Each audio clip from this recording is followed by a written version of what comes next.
Bonjour à tous, nous allons voir dans cette vidéo comment utiliser un gestionnaire de mots de passe.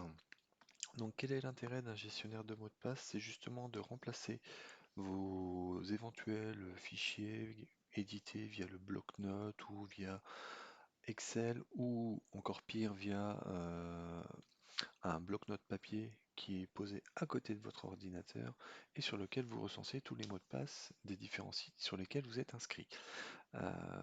Donc le gestionnaire de mots de passe, lui, fonctionne plus ou moins de la même façon qu'un fichier Excel, à la différence que le fichier est crypté, donc il est impossible d'ouvrir le fichier sans avoir le mot de passe associé. Donc là, c'est une sécurité importante, mais surtout, il va aussi vous permettre beaucoup plus de fonctionnalités, dont la génération automatique de mots de passe. Donc ça, nous allons le voir dans la suite de la vidéo. Donc nous allons vérifier dans un premier temps que nous n'avons pas l'application. Donc l'application en question s'appellera KeePass. Alors pourquoi j'ai choisi cette application? Tout simplement parce qu'elle est réputée, utilisée dans le monde informatique et conseillée par l'ANSSI qui est le gendarme du gouvernement français. Donc on peut lui faire confiance. Donc ici, vous voyez, en cliquant sur la loupe, je cherche l'application KeePass, K2EPA2S. Elle n'existe pas, donc je vais lancer le lien sur internet pour télécharger l'application. Donc je suis désolé pour ceux qui ne parlent pas anglais, tout va être en anglais dans les prochains écrans. Donc suivez bien où je clique. Donc là, il est important surtout d'aller sur le site kipass.info. Il faut vraiment que ce soit ce site-là. Toujours télécharger l'application depuis le site officiel. Comme c'est une application qui est réputée, ça peut être justement, ça peut donner lieu à des envies de piratage et du coup des petits malins peuvent, on va dire, usurper l'application pour justement récupérer tous vos mots de passe. Donc vraiment attention à ça. Donc là on est sur l'application, sur le site officiel, donc pas de problème. Donc là je vais aller sur la dernière version et ici je vais aller sur le download qui passe 2.47. Donc là je clique à nouveau sur Download, gros bouton vert, et normalement le téléchargement se lance tout seul, en effet. Donc il arrive que ça se lance pas tout seul, il suffit juste de rafraîchir la page ici. Donc voilà, l'application est en cours de téléchargement. Donc comme je vous dis, l'application est en anglais, donc nous on va aller télécharger la traduction en français. Donc on clique sur Translation, et ici 2.47 qui correspond à notre version, et même chose, vous voyez, le téléchargement se lance automatiquement. Et enfin, je vais vous faire télécharger un plugin. Vous comprendrez à la fin quel est l'intérêt de ce plugin. Donc là, je télécharge le plugin KeePass RPC. Voilà, je vais sur le website, donc le site internet. Toujours pareil, download KeePass. Je suis l'application et je télécharge le plugin. Alors bien entendu, si vous avez déjà l'application sur votre poste, inutile de la télécharger à nouveau.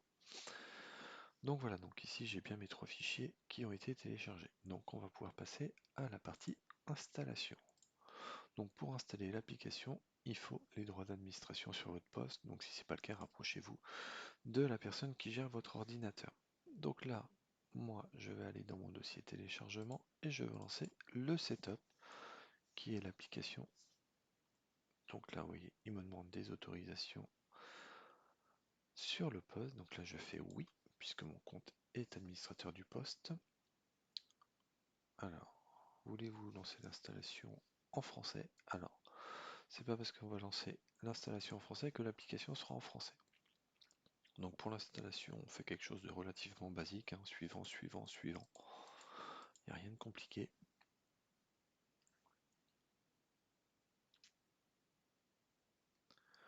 Donc voilà, par contre on ne va pas exécuter tout de suite l'application, on décoche la case et on fait terminer. Donc là on va aller copier nos différents plugins dans le répertoire d'installation. Alors comment on va faire? Tout simplement on va faire un clic droit dans un premier temps sur le KeePass RPC, on va aller ici dans ce PC, disque local, programme, KeePass password et dans le dossier plugin. Donc là on va coller, donc même chose, on a besoin des droits d'administration, d'où le petit cadenas, enfin le petit bouclier plutôt, c'est pas un cadenas, c'est un bouclier. Et pour passer en français, on va extraire le fichier. Voilà. Donc il nous a créé un dossier. Donc vous avez vu hein, comment j'ai fait, un clic droit, extraire tout. Et je vais faire pareil, copier ce PC, tac, programme qui passe, language, coller. Alors je vais relativement vite hein, sur l'installation, pour deux raisons. D'une, parce que ça ne présente aucun intérêt dans la vidéo, et surtout si vous avez du mal, vous pouvez très bien vous repasser la vidéo à plusieurs reprises pour voir justement la procédure d'installation euh, à votre vitesse. Donc voilà, donc là je peux fermer tout ça. Maintenant je vais aller chercher, je retrouve désormais un qui passe. Donc je vais lancer mon application. Donc voilà. Donc première étape, il nous demande si on veut aller automatiquement vérifier les mises à jour. Donc c'est fortement recommandé pour avoir toujours la dernière version. Donc là, vous voyez, on arrive sur l'application, elle est en anglais, pas de bol pour nous. Donc première chose qu'on va faire, on va la passer en français. Donc on va aller dans View, Change Language, et on va choisir français. Voilà. Donc là, il nous demande si on veut redémarrer. Hop, et on va faire oui. Donc comme vous le voyez, ça y est, l'application est en français, est installée. Par contre, c'est pas très joli, c'est un vieil écran gris. Qu'est-ce qu'on va en faire? Première étape, on va créer notre fichier dans lequel on va enregistrer tous nos mots de passe. Pour cela, rien de plus simple, on va aller cliquer ici sur la petite page blanche avec je sais pas quoi, le petit soleil en bas là, qui va créer la base de données. Donc là, vous avez le temps de lire, il n'y a pas de problème. Surtout le plus important, c'est ici, il faut se souvenir de l'endroit où vous avez stocké le fichier, bien entendu, mais surtout de créer une sauvegarde régulière.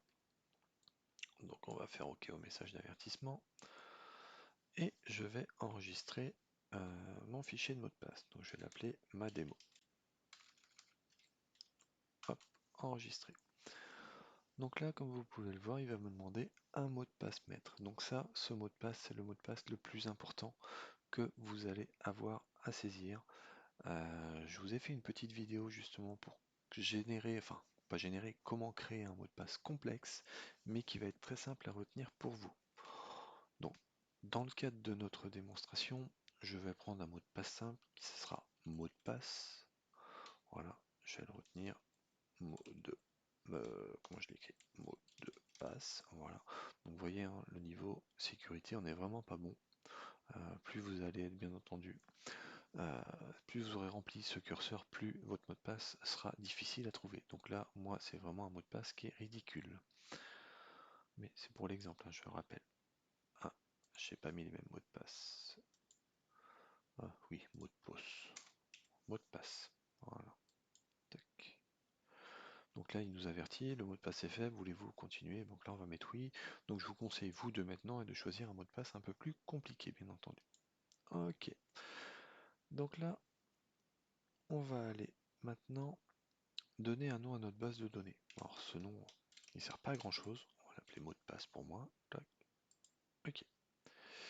Donc là, il nous demande d'imprimer désormais une feuille de secours. Alors à quoi correspond cette feuille? C'est tout simplement un modèle dans lequel vous allez, enfin sur laquelle vous allez pouvoir écrire le mot de passe maître que vous venez de renseigner et l'endroit où vous avez enregistré le mot pas le mot de passe, le fichier, pardon. Donc moi dans mon cas je vais passer, on pourrait très bien le faire, mais voilà, ça ne présente aucun intérêt pour moi. Donc là, comme vous voyez, on va arriver donc sur le fichier. Déjà, il est un petit peu plus complet que tout à l'heure, avec ici sur la gauche différentes catégories. Donc là, tous nos mots de passe internet, les mots de passe de l'ordinateur, les mots de passe de messagerie, les mots de passe de banque, voilà. Donc vous voyez, hein, c'est vite sur la droite, et on a deux exemples. Donc nous, ils ne vont pas nous intéresser, on va directement les supprimer. Voilà. Et dès qu'on fait une modification, on pense bien à enregistrer la modification. Donc, si par hasard dans le futur vous supprimez un mot de passe et vous dites ah zut, j'aurais pas dû le supprimer, pourquoi je vous ai fait supprimer ces deux-là? C'est juste pour vous montrer qu'ici, quand je vais dans la corbeille, les mots de passe sont toujours ici. Donc voilà, donc maintenant on va mettre en pratique le gestionnaire de mots de passe pour vous montrer quel est réellement son intérêt. Parce que quel est l'intérêt par rapport à un fichier Excel? Alors, quel est l'intérêt, hein, ce que je disais par rapport à un document Excel, c'est que ce fichier, tout simplement, lui, encrypté et ne peut être ouvert que si vous avez le mot de passe. Et vous pouvez toujours essayer de trouver sur internet un moyen de décrypter, vous n'y arriverez pas. Je fais l'exemple. Toc, voilà, ça ne fonctionne pas. Alors, mot de passe. Voilà. Donc là, j'ai mon fichier. Alors, on va aller voir maintenant dans le vif du sujet comment fonctionne cette application. Eh bien, tout simplement, on va aller sur un site sur lequel on a un mot de passe qui est faible. Alors, je prends un site de démo, hein, donc l'adresse, elle peut vous paraître bizarre, mais ne vous inquiétez pas. Alors, je vais me déconnecter du site. Voilà. Donc là, vous voyez, je suis sur un site. J'ai installé un mini blog, on va dire. Et là, on va aller sur connexion. Et là, je vais saisir mes identifiants actuels. Donc l'utilisateur s'appelle démo et le mot de passe s'appelle, très compliqué, mot de passe. Donc avec un mot de passe comme ça, je sais que je vais me faire pirater en 3 mouvements. Voilà. Alors là, l'intérêt, c'est que je veux changer mon mot de passe, mais que je veux un mot de passe très compliqué parce que voilà, pour X ou Y raison, c'est un site qui est hyper sensible. Donc je vais aller dans mon profil, donc qui est ici. Donc le contenu du site, on s'en moque un peu, mais surtout ici, moi qui m'intéresse, définir le nouveau mot de passe. Donc ça va fonctionner partout. Alors j'ai deux possibilités. Là sur le site actuel, il me propose tout simplement un mot de passe que je peux faire copier ici par exemple. Je vais aller sur mon application qui passe, je fais un clic droit, ajouter une entrée. Je vais l'appeler mon site de démo. Le nom d'utilisateur il s'appelle démo. Et là, vous voyez automatiquement, dès que je crée une entrée, il va me générer un mot de passe. Sauf que bah, moi, le site m'a généré un mot de passe différent. Bah, j'ai juste à supprimer celui-ci et le coller. Donc vous voyez, j'ai exactement le même mot de passe. Je fais OK et je pense bien à enregistrer ma modification. Je mets à jour le profil, ce qui fait que je peux désormais me déconnecter. Et ici, je n'ai plus qu'à ressaisir mon mot de passe. Alors, bah, bien entendu, hein, si je tape mot de passe désormais, je vous confirme, ça ne fonctionne pas puisqu'on vient de le changer.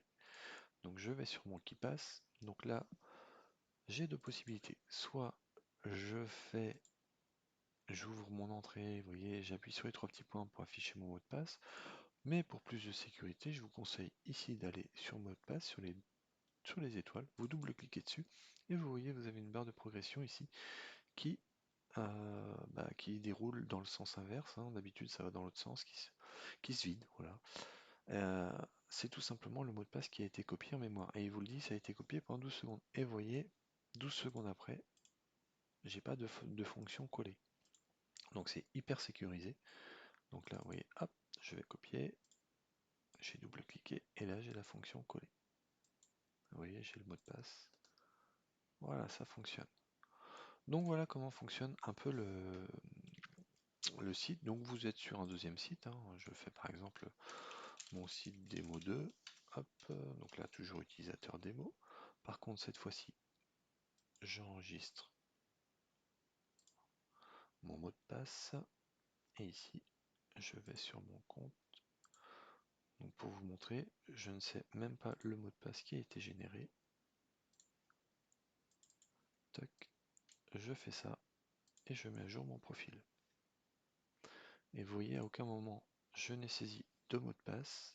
Par contre, je sais que mon mot de passe est complexe. Vous voyez, hop, désormais j'ai un autre mot de passe et je me connecte. Alors, est-ce que vous êtes capable de retenir ce mot de passe? J'en suis pas persuadé. Donc là, vous allez me dire, oui, ça a peu d'intérêt, il y a un site facile à retenir, imaginez que vous ayez, par exemple, tous les sites, hein, Facebook, Twitter, Instagram, compagnie, les sites de banque, vos adresses email, vous allez vite vous retrouver avec une cinquantaine de sites, hein, ça peut aller très très vite, hein, tous vos sites de boutique en ligne. L'avantage, c'est que vous aurez un mot de passe différent pour chaque site. Mais vous allez me dire, ouais, mais c'est chiant parce qu'à chaque fois, si je reprends le matin, je me mets dans ma configuration du matin, je me connecte ici, je vais sur mon site, ensuite il faut que je lance mon application, que je saisisse mon super mot de passe, que j'aille sur mon écran de connexion et que je fasse mes copier-coller. Alors, je suis d'accord, ça peut être un petit peu long. Par contre, la sécurité, des fois, n'a pas de prix, hein, donc il faut mieux savoir. Enfin, il faut mieux perdre un petit peu de temps plutôt que d'aller au plus court et finalement de ne pas être sécurisé du tout. Mais si vous vous souvenez, je vous ai fait installer un deuxième plugin en plus du fichier de langage. Eh bien, tout simplement, on va installer une extension sur le navigateur. Donc là, vous allez sur les trois petits points. Je suis sur Edge, mais le principe est le même, hein, sur Chrome ou sur Firefox. Ici, je vais sur Extensions et je fais Obtenir des extensions pour Microsoft. Donc là, ça me permet de rajouter des petits modules au navigateur et je vais télécharger une extension qui s'appelle Key, donc K2E. Et vous voyez, je vais installer cette extension. Donc, hop, j'ajoute l'extension à mon navigateur. Donc là, j'ai pas besoin de droit particulier. Et lui, automatiquement, vu que mon KeePass ici est ouvert, il va détecter l'application, il va me demander une autorisation pour se connecter à ma base de données. Donc bien entendu, hein, ce sera chiffré. Donc là, vous saisissez le code qui apparaît sur KeePass et vous vous connectez. Et voilà, vous êtes désormais connecté depuis le navigateur sur votre base de données. Donc là, la première chose, il va vous demander si vous voulez créer une nouvelle base de données. Nous, on va utiliser l'existante. Voilà. Alors, je réduis ma fenêtre. Quel est l'intérêt de ça? C'est que, vous voyez jusqu'ici, on a juste saisi le nom d'utilisateur, le mot de passe et un petit libellé. Mais il y a en dessous un champ URL. Donc ici, par exemple, si je prends mon adresse Internet, je colle mon adresse Internet. Vous voyez, automatiquement, j'ai le champ qui est renseigné. J'enregistre. Voilà. Donc je ferme mon navigateur. J'ai toujours mon fichier qui est lancé. Donc je relance mon navigateur. Cette fois-ci, je retourne sur mon site internet.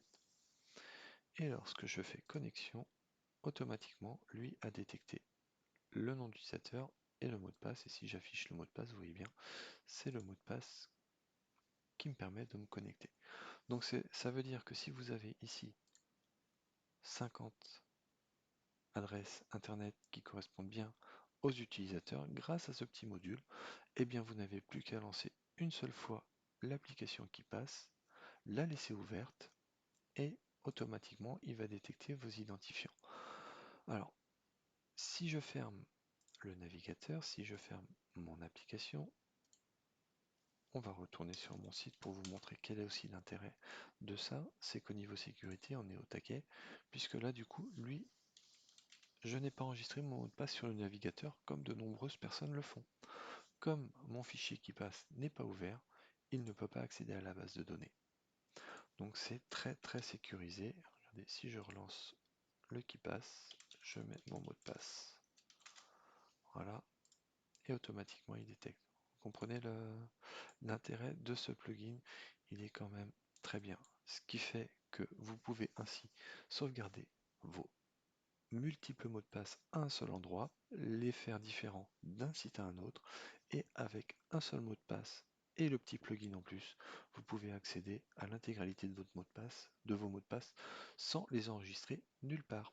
Donc cela augmente la sécurité.